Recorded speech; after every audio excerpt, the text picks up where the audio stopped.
Good morning, students of class 6. Today again I welcome you learning the second part of the chapter 9 of the history. Today we have learned about the story of the Silk Route. देखिए silk route कि रेशम के लिए भी आप सोच सकते हैं, do you think imagine it कि हम क्या इमेजिन कर सकते हैं कि किसी कपड़े के लिए किसी फैब्रिक के लिए भी रास्ता उसके नाम पे रखा गया है. तो यस, तो सिल्क एक ऐसा फैब्रिक था हिस्ट्री के टाइम पे, in the past time of, कि सिल्क की बहुत ज़्यादा वैल्यू थी because of the rich glossy colours of silk as well as its smooth texture. जैसा हम जानते हैं कि जो सिल्क का जो फैब्रिक होता है वो बहुत ही अपने आप में बहुत ही कीमती होता है और बहुत ही ज़्यादा नरम होता है और वो बहुत ही चमकीले रंगों का होता है. Make it is a highly valued fabric in the most societies. और जैसे आज भी हमारे जो बड़ी बड़ी सोसाइटीज़ है या जो अ क्लास ऑफ पीपल, आज भी उन लोगों के बीच में इसे एक सिंबल ऑफ रईसी के रूप में माना जाता है. Making silk is a complicated process. और सिल्क बनाना जो है वो बाकी अदर देन जो फैब्रिक्स हैं उनसे ज़्यादा थोड़ा मुश्किल होता है, क्योंकि सिल्क कैसे बनाया जाता है, जो सिल्क वॉर्म्स होते हैं उससे सिल्क को सबसे पहले एक्सट्रैक्टेड किया जाता है, फिर उससे थ्रेड बनाया जाता है और उस थ्रेड को वूव करके क्या बनाया जाता है, फैब्रिक बनाया जाता है. तो इस प्रोसेस को बहुत ज़्यादा टाइम लग जाता है. That's why it is very being to be very costly fabric. Okay, और हम ये देखेंगे कि so the techniques of making silk were first invented in China around 7,000 years ago. और बच्चों, पूरे वर्ल्ड में सबसे पहले जो सिल्क का आविष्कार किया था वो चाइना ने किया था, आज के करीब 7,000 वर्ष पहले. While the method remain a closely guarded secrets of 1,000 years of ago.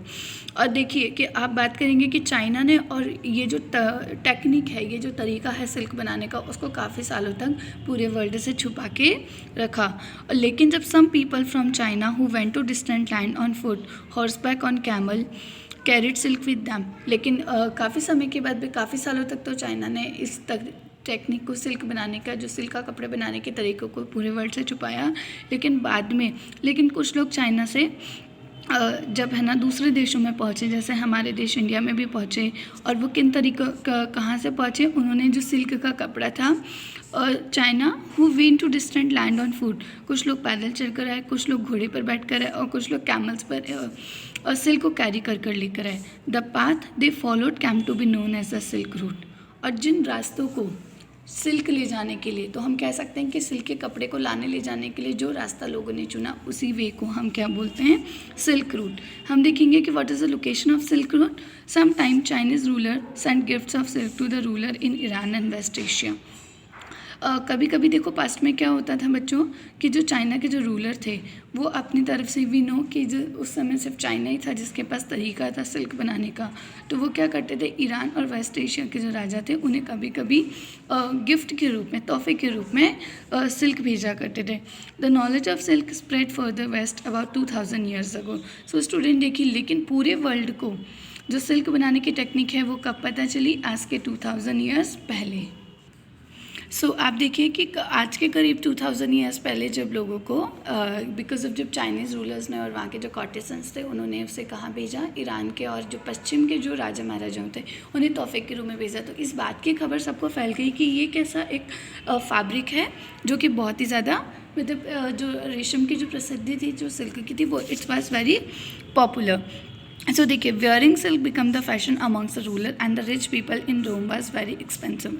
और जैसा कि मैंने आपको बताया कि जो सिल्क जो था उसको प्रोसेस करना, उसको बनाना थोड़ा कॉम्प्लिकेटेड होता है.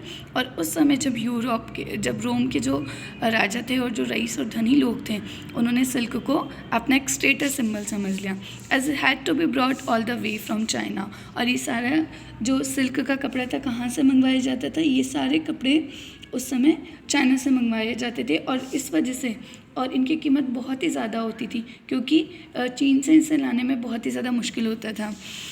And it had to be brought all the way from China along dangerous route through mountains and desert. People living along the route often demanded payments for allowing traders to pass through. और उसके अलावा क्योंकि ये इतना कीमती क्यों होता था, क्योंकि एक तो बहुत बड़े बड़े जो डेजर्ट्स होते थे और जो माउंटेन रॉकी जो वेज होते थे उनसे गुजर कर उन्हें जाना पड़ता था.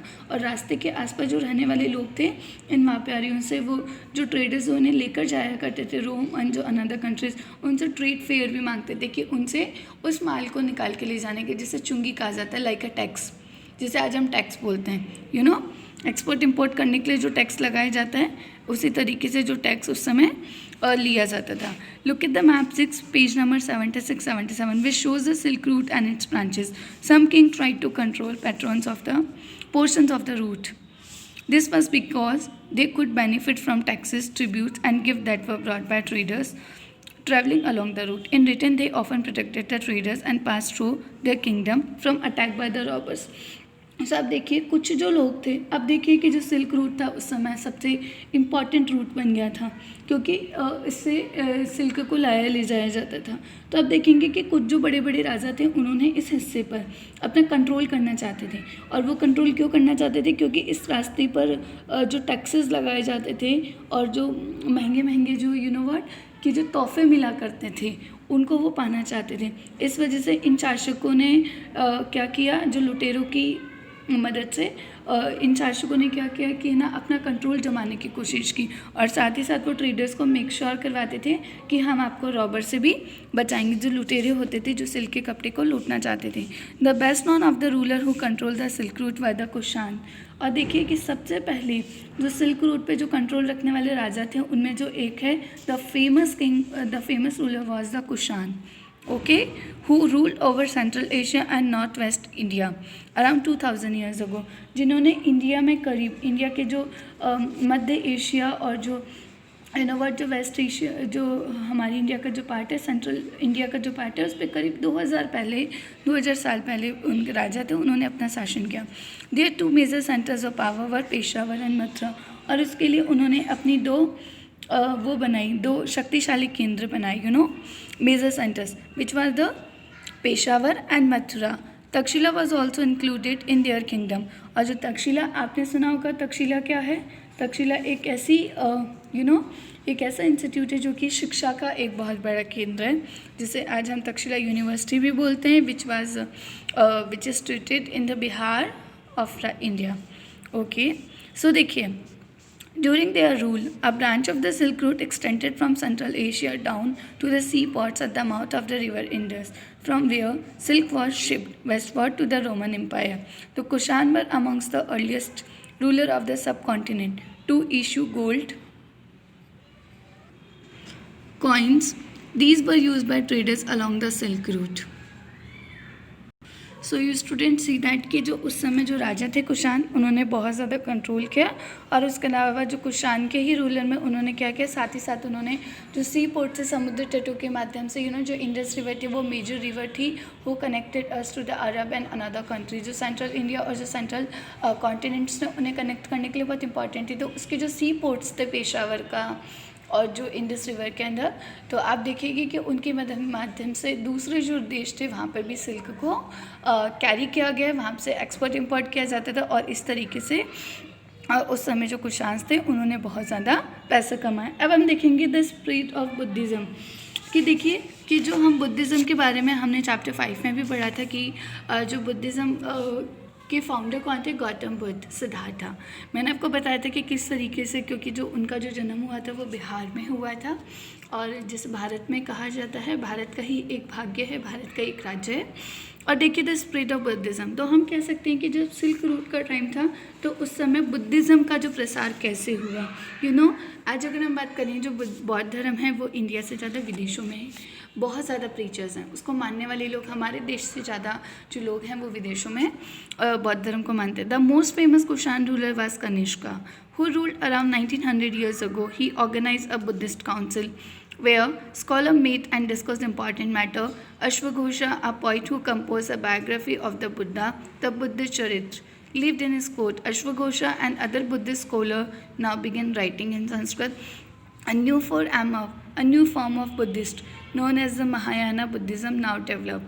This had earlier two distinct features. Earlier, the Buddha presence was shown in sculpture by using certain signs. For instance, his attainment of alignment was shown by sculpture of the peepal tree. Now statues of the Buddha were made. Many of these were made in Mathura, and while others were made in Takshila.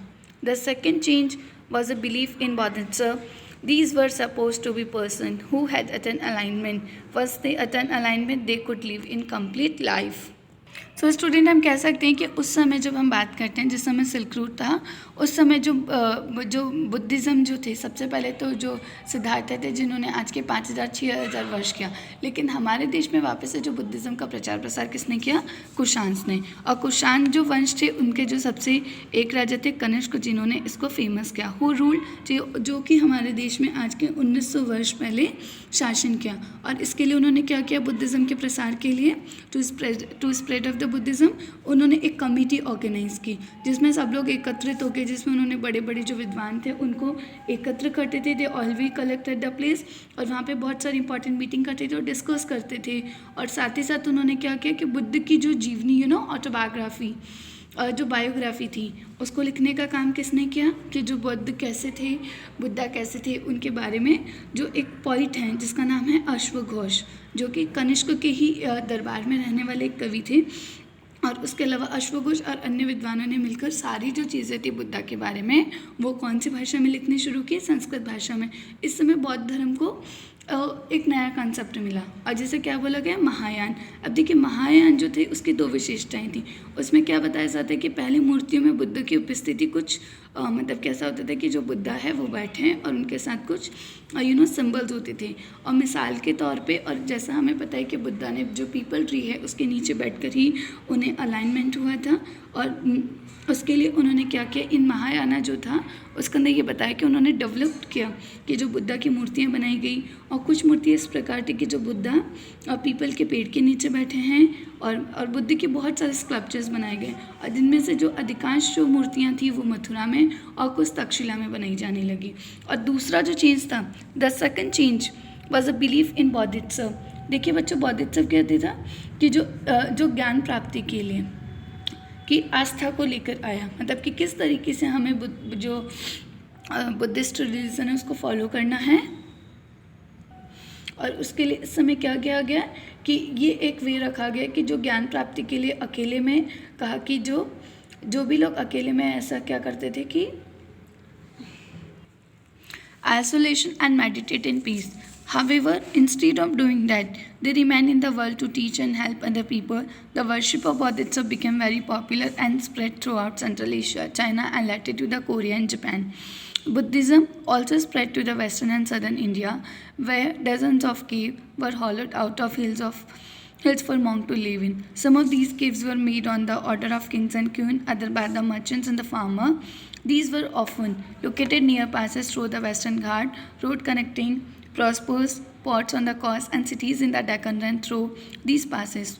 Traders probably halted in these cave monasteries during their travel. So Buddhism also spread southeastward to Sri Lanka, Myanmar, Thailand, and other parts of the Southeast Asia, including Indonesia.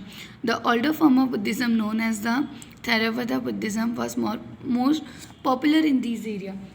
तो देखिए children कि जो दूसरा हमारा जो परिवर्तन था वो क्या था? बौद्धित्व।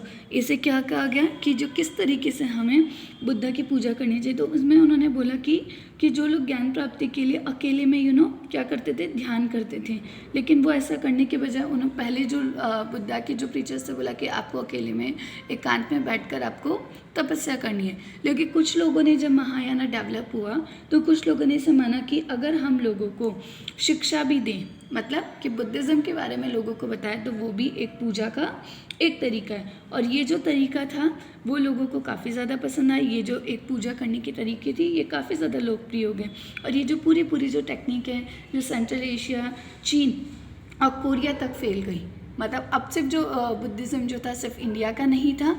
अब जो प्रीचर्स थे बुद्धिज़्म को मानने वाले सिर्फ इंडिया के लोग नहीं थे। अब जो विदेशों के भी जो लोग थे, लाइक कोरिया, जापान, और उसके अलावा ये इस तरीके से जब बुद्धिज़्म बहुत ज़्यादा स्प्रेड हुआ, तो उस समय जो बौद्ध भिक्षु थे, जो मॉन्क्स थे, उनके लिए बहुत सारी केव्स भी बनाई गई।